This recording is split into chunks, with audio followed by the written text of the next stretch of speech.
Om Sairam, Chapter 45 Kaka Sahib's Doubt, Anantarao's Vision, Wooden Plank, Baba's Bedstead, and not Bhagat's. Preliminary. We have described in the last three chapters Baba's passing away.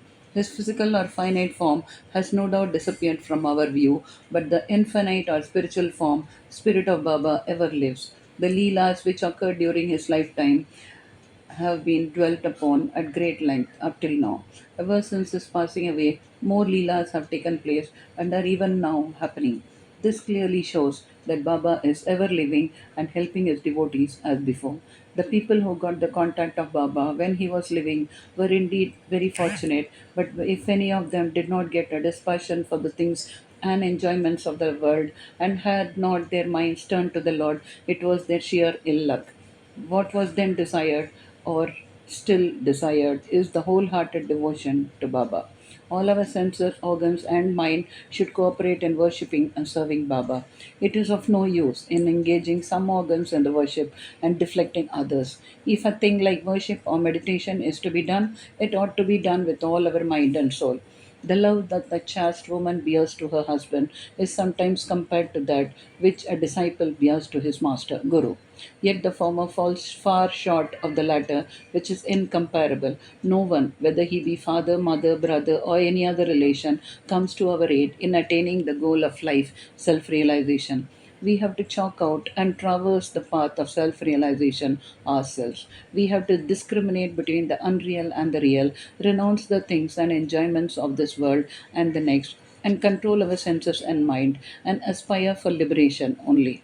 Instead of depending upon others, we should have full faith in ourselves. When we begin to practice discrimination, we come to know that the world is transient and unreal, and our passion for worldly things become less, and ultimately we get dispassion or non-attachment for them.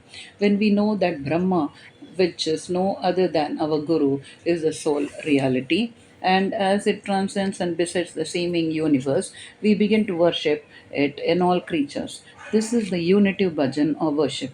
When we thus worship Brahma or Guru wholeheartedly, we become one with him and attain self realization. In short, always chanting the name of Guru and meditating on him enables us to see him in all beings and confer eternal bliss on us. The following story will illustrate this.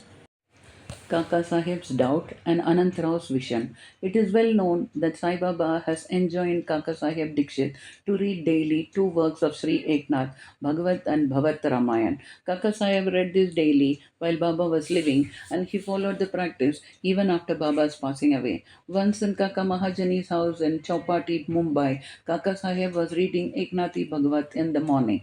Madhavrao Deshpande alias Shyama and Kaka Mahajani were then present and listened attentively to the portion read, that is the second chapter, 11th skanda of the book. Therein, the nine Nathas or Siddhas of the Rishabha family, Kavi, Hari, Antariksha, Prabhutta, Vipalayan, Avirhotra, Drumil, Chamas, and Karabhajan expounded the principles of Bhagavad Dharma to King Janak. The latter asked all the nine Nathas most important questions. Each of them answered them satisfactorily. The first, that is, Kavi, explained what is Bhagavad Dharma. Hari, the characteristics of a bhakta. Antariksha, what is Maya? Prabhutta, how to cross Maya. Pipalayan, what is Prarabh Brahma? Avirhotra, what is Karma? Drumil, the incarnations of God and their deeds. Chamas, how a non devotee fares after death. Karabhajan, the different modes of worship of God in different ages. The substance of all the exposition was that in this Kali age, the only means of liberation was the remembrance of Hari's or Guru's feet. After the reading was over, Kaka Sahib said in a despondent tone to Madhav Rao and others, "How wonderful is the discourse of the Nayan Nathas on bhakti or devotion, but at the same time, how difficult it is to put it into practice. The Nathas were perfect, but is it possible for fools like us to attain devotion as delineated by them?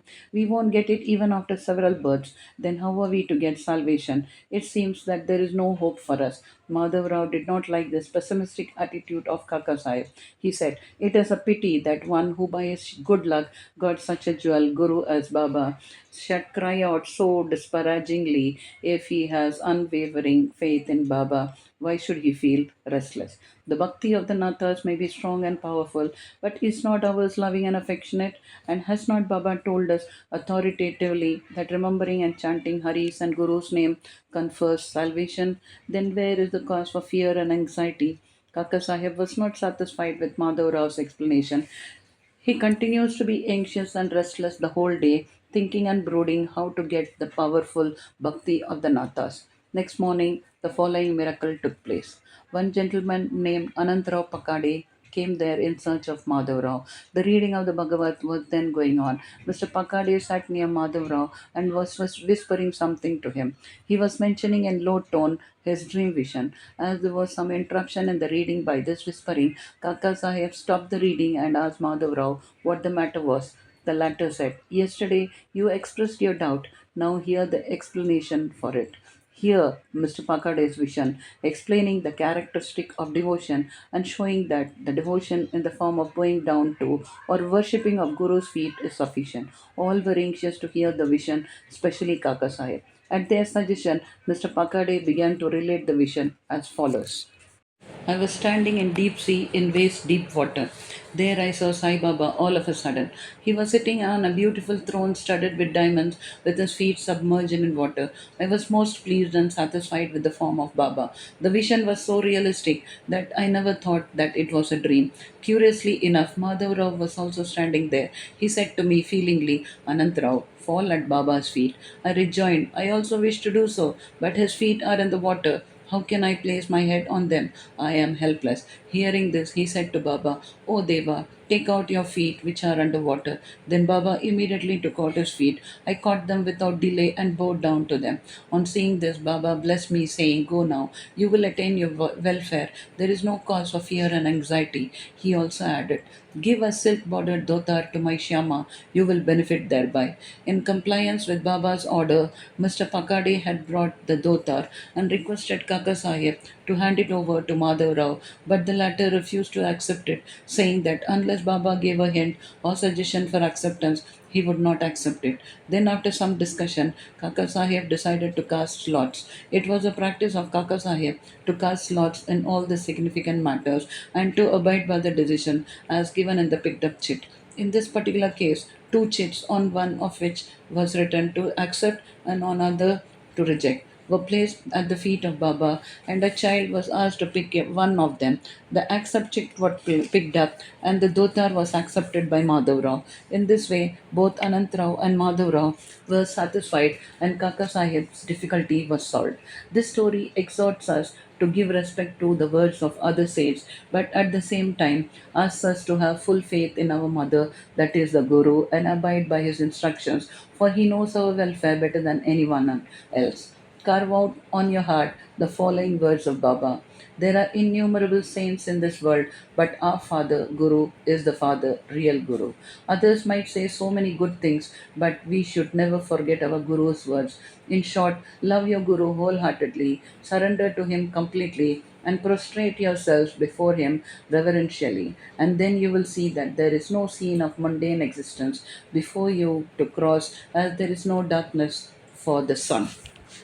Wooden plank, Baba's bedstead, and not Bhagat's. In his earlier days, Baba slept on a wooden plank, 4 arms in length and only a span in breadth, with panatis, earthen lamps burning at its 4 corners. Later on, he broke the plank into pieces and threw it away. White chapter 10. Once Baba was describing the greatness or importance of this plank to Kaka Sahib. On hearing this, the latter said to Baba, "If you still love the wooden plank, I will again suspend or hang up one in the masjid for you to sleep at ease." Baba replied, "I won't like to sleep up, leaving Mahasalpati down on the ground." Then Kaka Sahib said, "I will provide another plank for Mahasalpati too." Baba said, "How can he sleep on the plank? It is not easy to sleep on the plank. He who has many good qualities only can do so. He who can sleep with his eyes wide open can effect that. When I go to sleep, I often ask Mahasapati to sit by my side, place his hand on my heart, and watch the chanting of the Lord's name there. And if he finds me sleepy, wake me up. He can't do even this. He himself gets drowsy and begins to nod his head. When I feel his hand heavy as a stone on my heart and cry out, 'Oh Bhagat,' he moves and opens his eyes. How can he who can't sit and sleep well on the ground and whose asana is not steady, and who is slave to sleep can sleep high up on the plank. On many occasions, Baba said, out of love for his devotees, what is ours is with us, and what is others is with them. Bow to Sri Sai, peace be to all.